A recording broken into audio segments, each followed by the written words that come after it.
এই কিছুক্ষণ আগে এই রোহিতপুর বাজারে এই গাড়ি থেকে একটি লাশ নামানো হয়েছে।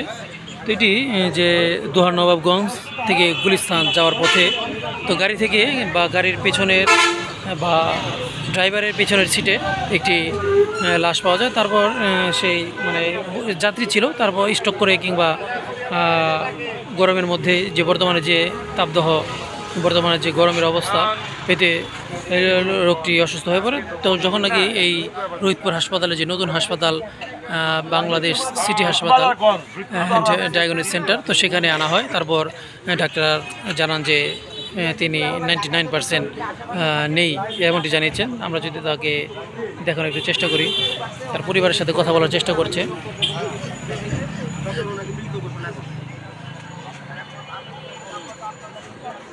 আমার কাছে থাকতে আমি আবার আজকে আরেক ডাক্তারকে নিয়ে গাড়িতে করে আমি যতক্ষণ আছি আমি কথা বলতে পারবো। আমি চলে গেলে আরেকজনের হাতে যাবে, উনি চলে গেলে আরেকজনের হাতে যাবে। এইভাবে আপনার সাথে যোগাযোগ করতে হবে। হ্যাঁ হ্যাঁ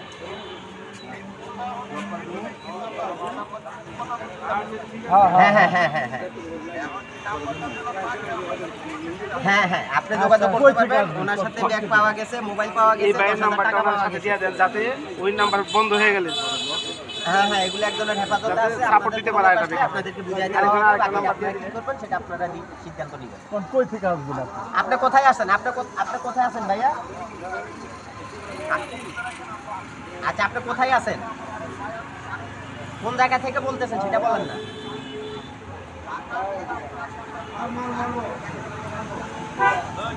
আচ্ছা আচ্ছা ঠিক আছে। একটা হোন্ডা দে, এবার হোন্ডা দে। কোন জায়গা আছে বাবু ভাই? আর কত যদ্দূর কর কইছি ঘুরে আছে, মানে ঢাকা কোন আত্মীয় থাকলে ফোন দে বলতো আছে। কোন জায়গা? কোন জায়গা আছে? কোন জায়গা আছে? ঢাকা। আচ্ছা, তো আমরা যতটুকু জানতে পারলাম, তার সাথে একটি ব্যাগ, নগদ কিছু টাকা আর একটি বাটন মোবাইল পাওয়া গিয়েছে। তো গাড়িতে কিন্তু অনেক যাত্রী ছিল, তো তার মধ্যে দুজন যাত্রী তার দায়িত্ব নিয়ে নেমেছিল যাতে তাকে একটু সুস্থ করা যায়। এই বড় ভাই ছিলেন, তো তার পরিবারের সাথে কথা বলা হচ্ছে।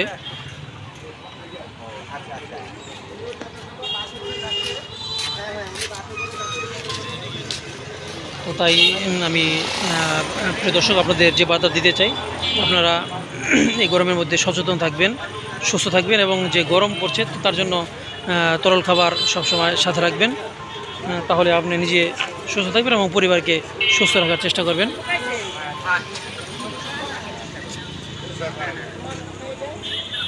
হ্যাঁ হ্যাঁ কেরানীগঞ্জ রোহিতপুর বাজার।